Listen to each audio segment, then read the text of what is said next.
I heard a rumour online that the PlayStation Plus Instant Games Collection for November 16 was going to be a real winner.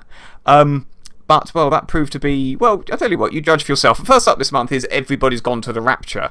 Thanks to Ghost Robo for the footage here. This is going to be on the PlayStation 4. August 2015 this originally released. I remember it well because I bought it. I know you bought it as well, didn't you? Yeah, no, and it was an absolutely amazing game, which I think we both enjoyed. And I remember when we were cycling one time after, how we said it actually looks like we could be cycling for English countryside, as in the game. Yeah, it's an amazing recreation of the English countryside. It's got 78% in terms of critic averages on Metacritic, only 65% in terms of user ratings. Which I think is very harsh. I would have gave it a higher myself.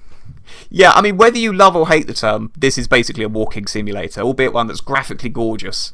The PlayStation blog introduced this game as being a spiritual follow-up to Dear Esther, which probably wasn't a great idea, considering Dear Esther is a pretentious bore-fest. Its case also probably isn't helped that much by studio head Dan Pinchbeck having an anti-gamer attitude, probably due to the reception his games have received in the past, the Metacritic user average perhaps being one ingredient of that. I mean, there is a resistance to walking simulators. I can appreciate why people don't like them. I can absolutely appreciate that because, I mean, in this game, you do literally walk around following this sort of little glowing orb that is supposed to lead you to other events. I must admit, they didn't work that well. I mean, the narrative was amazing, which a good walking simulator needs. It does indeed. I mean, just to explain, Rapture is essentially an excellent rendering of an English village in the 1980s after everybody has mysteriously disappeared. I remember at the time, actually, one of the major sites, I can't remember, it's something like IGN or GameSpot described it as the village of Shropshire, which probably only the Brits will understand that. You walk around the empty pubs and houses following this glowing ball, which recreates scenes from the events leading up to the mass disappearance. The game had a few fundamental flaws upon release, particularly the glacial walking speed, the slightly glitchy scene triggering, and the crushingly disappointing ending.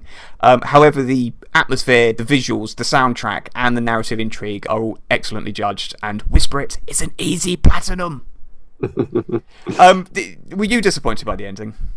Yeah, no, I was, but I enjoyed the game so much I didn't regret purchasing it on day one. I was disappointed by the ending, but for everything before that made up for the ending. That's true, yes. Let's have a look at what's next on the PlayStation 4. It's the Deadly Tower of Monsters. There was a similar sounding game a few months ago, but that was Tower of Guns. Thanks, by the way, to ACG for this gameplay footage. This is going to be on the PlayStation 4. January 2016, this originally released. Scored a Metacritic average of 72%, 76% in terms of user rating, so the users liked it slightly better than the critics. It's an isometrically viewed dual-stick platform shooter set in the style of a cheesy sci-fi B-movie. Although relatively short, at around 7 hours in length, the game has won a lot of fans for being entertainingly but mindlessly fun. However, it has been criticised for getting boring long before the finale. Which is a real shame. I mean, it looks interesting enough. I mean, it doesn't look like a must-play, but it's the sort of game you expect to see in a PlayStation Plus sign-up these days, I suppose. It is, and it actually reminds me a lot of one of the ones that was in Games with Gold, the, what was it, Super Dungeon Brothers. It doesn't look a million miles away from that. This is by Atlas, though.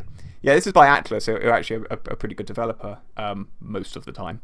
Anyway, let's have a look at the PlayStation 3 offerings. First up is Dirt 3, thanks to Gameplay on HD 6990 for this footage here. May 2011, this release, 87% in terms of critic averages, 72% in terms of user averages. What can I say? Another month, another Codemasters identikit racing game on a last-gen console. And there still must be another 20, 30 Master games they can give away as well. Well, this is the thing. I mean, I do wonder how many of these they release a year. List. Well, yeah. I think they're trying to sort of gear themselves up so they can actually offer one of these per month on both services and just turn over their profits using PlayStation Plus and Xbox Live membership money.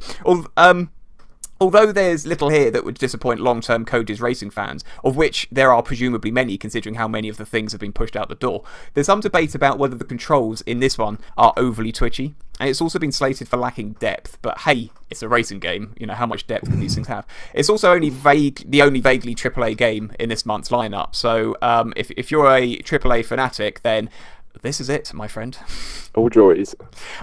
Moving on, Costume Quest 2. Thank you to Paul's O.R.'s Jr. for the footage. I think that's how it's pronounced anyway. Scandalously, this game isn't cross-buy, so you don't get the PS4 version. Bit of greed.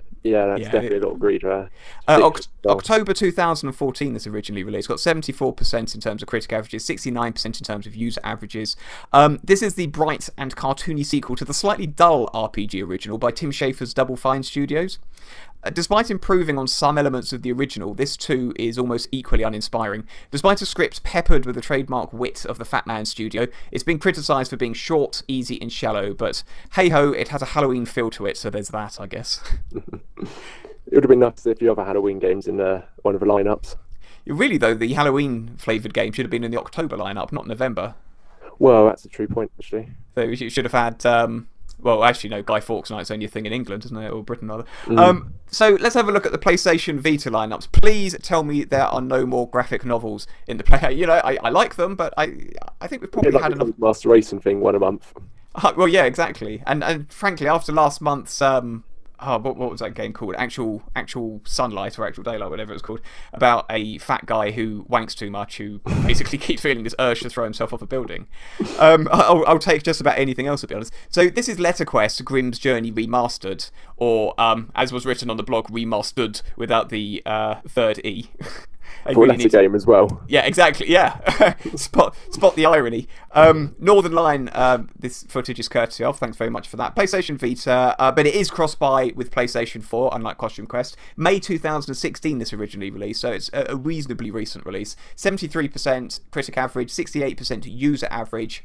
Have you ever wondered what would happen if you cross Scrabble with an RPG? Funnily enough, no, I haven't. Neither have I, because I'm too busy wondering what would happen if Sony included some decent games in their instant game collection, just like they used to years ago. I mean, basically. Yeah, the current lineup's a nightmare. The Remastered in the title of this alludes to its origins as a mobile game. Who would have thought it? A Scrabble. When I first saw this come up, I thought it was a mobile game. Yeah, that's the thing. I mean, it doesn't seem to have moved on that far. It does show, frankly, as you say, your tolerance for this will rely heavily on whether or not you think playing Scrabble is a monumental waste of time. Weirdly, I'm reasonably good with English and words, and I despise Scrabble with a passion. Weird. I don't know why. Personally, I'm more of a Monopoly man, so moving swiftly on. Is Pumped BMX Plus. Thank you to Some Fair Life Milk, first of all for the excellent username, and secondly for the footage. This is also cross-buy with PlayStation 4 and PlayStation 3, because if there's ever a game that's aching for the power of PlayStation 4, it's another mobile upport. I mean, it looks like Danger Joe, was it? Joe Danger, yes, from our very good friends at Hello Games, Sean Murray and co, yeah. So this is September 2015, this originally released. 56% on Metacritic, but no user ratings because not enough people have actually bought it and played it to have come up with an average. Have you pumped? Have I what? Pumped. Well, I've played like a mobile game similar to this before, like very similar, and I mean, it held my attention the whole few minutes. Indeed. Well, iOS owners have all thoroughly pumped, as this is the second mobile upscaling of the month, as I mentioned. This is basically a Trials-style BMX biking game which serves up several hundred challenges for you to pump your way through. I think that's what you played Trials on a mobile. You played Trials on mobile, did you? Yeah, well, for about 10 minutes maybe. I remember when Eurogamer pronounced Trials as one of the best games ever because they were compiling that list just after Trials had released. It's honestly, I mean, talk about amateurs. But I personally find these kinds of games a little bit frustrating. Yeah.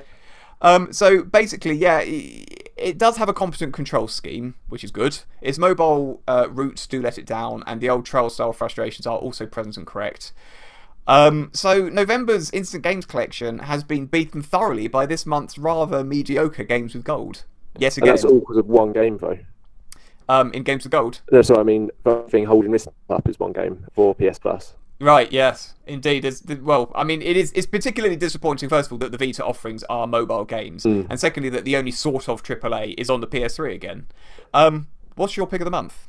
It's got to be Everybody's Gone To Rapture. I mean, it's about time they released I'll call it one of the best PS4 games, even though it's quite a quick indie. I think it is one of the best experiences on the PS4. Yeah, it's about 6 hours. It's not that short, to be honest, when you consider its roots and all that. I mean, yeah, it's my pick as well. I mean, I loved the game, but if you do hate walking simulators, there's little else really to get excited about, which is unfortunate. But anyway, thanks ever so much for joining us. Do please hit the like and subscribe buttons.